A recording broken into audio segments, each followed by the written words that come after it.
ротавирус, то започва да ака като вода, все едно, че пишка. Нали? И много бързо се дехидратира и тези вируси са особено характерни за зимните месеци, за по-студената част на годината, но ги има и през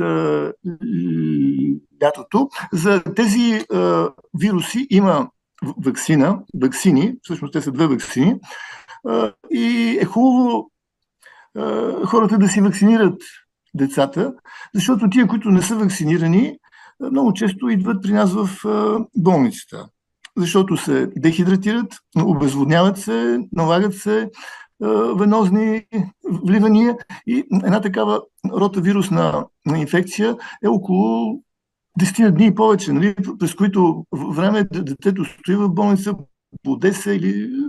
Просто е много